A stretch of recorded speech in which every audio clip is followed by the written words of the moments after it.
Hello everybody, welcome back to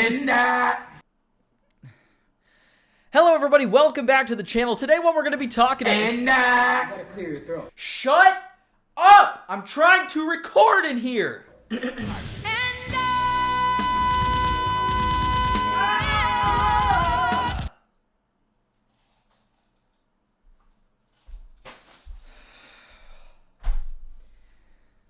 What I was saying was, today we're going to be talking about two guys who are trying to ban Grand Theft Auto 5 and the GTA series. One guy isn't relevant anymore, and another guy is the President of the United States, Donald Trump. So I do just want to say before we get any further into the video, one, I know this is the internet. I'm not allowed to have an opinion. Whatever I think is wrong, and you guys are going to put things into my mouth and like things in your head that you think I think. But personally, I don't care about politics at all, one bit. I'm neutral. I don't consider myself a member of any like political party. I literally do not care. Also, I please ask that in the comment section you guys remain mature.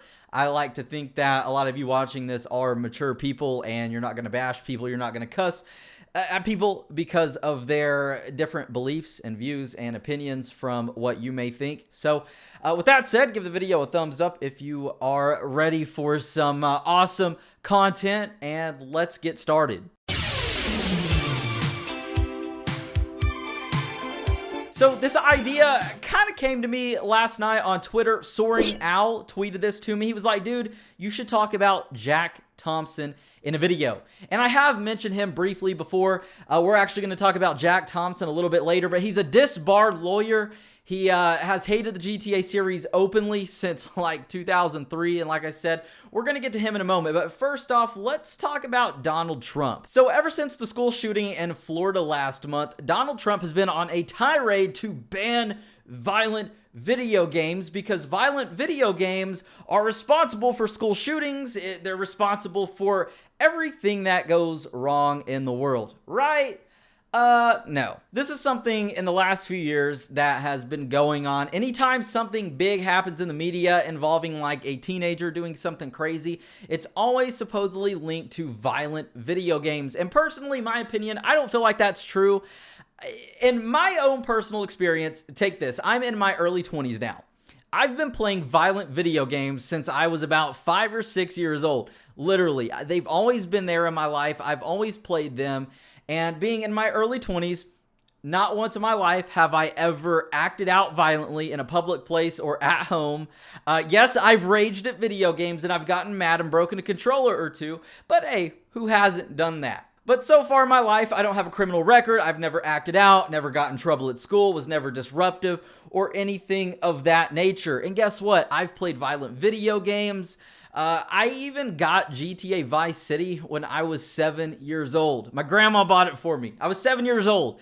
And a lot of you guys might be like, what the heck? It must be a bad parent right there, or some kind of bad parenting skills. But dude, I was playing a game. That's all it was. It wasn't anything more than that. I never once had the thoughts of, hey, I'm going to go out and kill people today because I was robbing cars in GTA Vice City or running over pedestrians.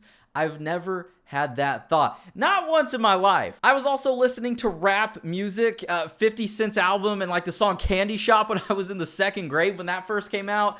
And I've watched violent movies, just anything, sexual movies, anything. My whole life I've done that. And personally for me, I know I can't speak for everybody, but I've never had any sort of issues. So in my personal opinion, I think this kind of stuff, the people who do act out from these kind of things, whether it be movies, music, games, there is something going wrong in their head. And like I said, I can't speak for everybody when it comes to this, but I would definitely say that if you are inspired to do something like this from a game, you are mentally ill in some way, shape, or form, because those thoughts are probably already in your head. They're premeditated. They're there. It's not because of a video game. Because if we look back in time before video games were around, yeah, they might not have been as prominent as far as like mass shootings go and things like that, but they have happened before. Terroristic things have happened before.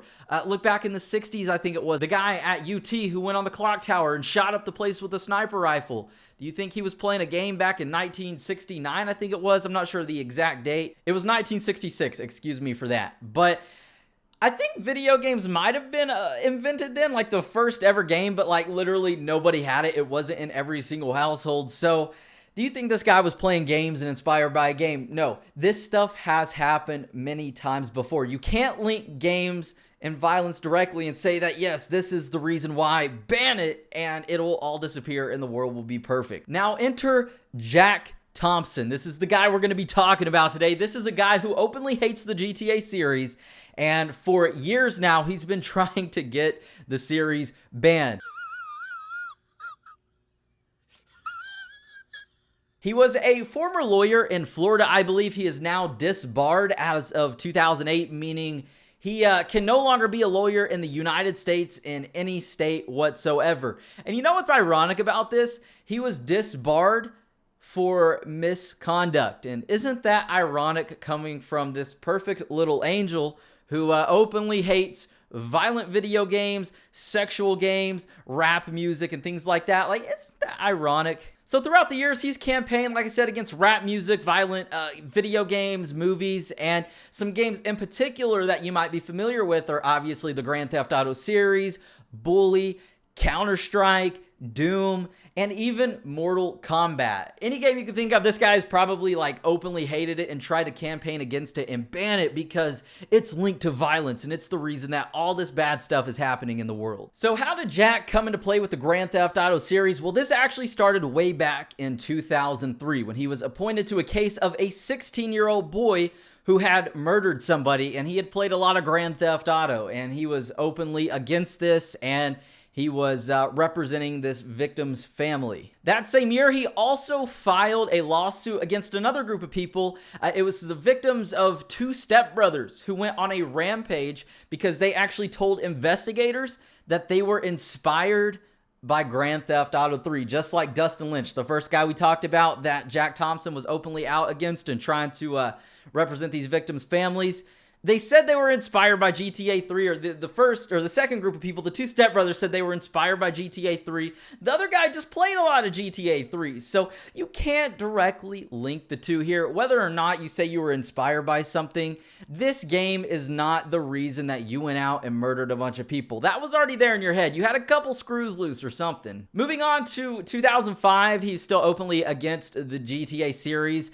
He even supposedly recorded a 10-year-old boy, if that isn't creepy enough, at Best Buy purchasing GTA Vice City. And this guy was 10 years old. He went and bought Vice City. It might have been me, man, literally, because I got the game so young. And I'm pretty sure when I got Vice City, I just went up there because I got it in 2004, and I literally just put the game up there, paid for it, and left. There wasn't anything about it. They didn't say, dude, you're like 7 years old. Why are you buying this game? Now, moving on to 2007, Jack Thompson and Take-Two Interactive actually come to some sort of agreement where, hey, Jack, you don't mess with our game, and hey, Jack, we're not going to mess with you. And that agreement was broken because right after GTA 4 released in 2008, Jack Thompson actually came out saying that because GTA 4 has sexual content in it, and if you're selling it to minors, that makes it illegal. And he said, hey, we're working with authorities and we are going to stop the game. This is also the year that Jack Thompson, I believe, was disbarred as an attorney, so he kind of lost his job there. And then moving on to 2013 with the release of GTA 5, actually one day before GTA 5 released on September 16th, there was a shooting. It was the Washington Navy Yard shooting, and 16 people were fatally shot. And take it, this is one day before GTA 5 released. And then a few days later, a series of emails surfaced from Jack Thompson talking to somebody, and he was just expressing his hatred for GTA 5, pretty much blaming this shooting on GTA 5, a game that hadn't even released yet. So that's a little backstory and history on Jack Thompson there, but guess what? There's more. This gets even better. So in Grand Theft Auto 4, there is a mission called Final Interview, and the whole premise of the mission is Francis McCreary actually assigns us to go kill this lawyer who's like openly against Francis. So we go into this lawyer's office. His name is Tom Goldberg, and we're assigned to kill him. And before we pull out our gun and kill him, he says one of Jack Thompson's favorite lines, or like most famous lines ever. And it is, guns don't kill people, video games do. And like I said, this is one of Jack Thompson's favorite lines that he says, and most famous lines, and it's definitely a nod towards him here. And then you kill the lawyer. So that's just Rockstar and their horrible, horrible sense of humor coming into play. But there's actually another reference to him in GTA 4. So in the Alderney area, there is a bunch of different offices for a lawyer by the name of Tom Jackson, attorney at law. And if you kind of write out the word Tom Jackson, it's actually a play on Jack Thompson. Jack and Tom Jackson. Yeah, those two they go together hand in hand. And what's ironic about this is the attorney at law placard is still there, but the actual attorney offices has been converted into a cash for game store. So they're taking Jack Thompson and his offices and turning it into a game store because Jack Thompson is openly against games, obscenity, and hates all this stuff, but ironically, he was barred from being a lawyer for misconduct. So after this happened, what Jack Thompson did is he threatened to take any legal action and means necessary to stop Rockstar Games and to shut them down if they didn't remove any similarities to him from their games. And guess what? Guess what Rockstar said? They didn't do anything. They didn't remove him from their games. They said, Jack, just hop in line behind every other celebrity who thinks we are making fun of them in our games, which they probably are, but there's no proof to that because they're not using their actual names. They might look a little bit alike, but it's video game characters. So what proof do you have there? What can you do about it? So with that said, that's kind of a little bit about Jack Thompson, this guy who's trying to ban GTA, or just tried to ban the GTA series for years now, but he's pretty irrelevant as of 2018, and honestly, I don't think the GTA series is going anywhere anytime soon, along with violent video games. So if you guys enjoyed the video, learned something new, give it a thumbs up. Hopefully you got a laugh or two out of the whole Jack Thompson scenario there. Subscribe, turn on notifications, that way you never miss out on another daily video game upload. And with that said, my name is Zach Cox. Thank you guys for stopping by, and I'll see you all in the next video.